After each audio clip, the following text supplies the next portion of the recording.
કલરવ school હાલોલના વિદ્યાર્થીઓએ 25મી ICS QC 2024ના આંતરરાષ્ટ્રીય સંમેલનમાં લખનૌ ઉત્તર પ્રદેશ ખાતે ભાગ લીધેલ હતો।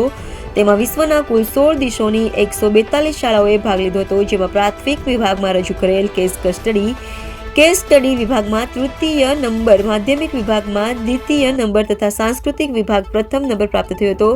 તે બદલ શાળા પરિવાર તેમજ વાલીઓ દ્વારા આજરોજ તમામ વિદ્યાર્થીઓનું રેલી સ્વરૂપે સ્વાગત સન્માન કરવામાં આવ્યું હતું। આ પ્રસંગે હાલોલ વિધાનસભાના લોકપ્રિય ધારાસભ્ય શ્રી જયદ્રથસિંહ પરમાર સાહેબે કલરવ સ્કૂલ ખાતે ઉપસ્થિત રહી સૌ વિદ્યાર્થીઓનું સન્માન કરી શુભેચ્છાઓ પાઠવી તેમનો ઉત્સાહ વધાર્યો હતો।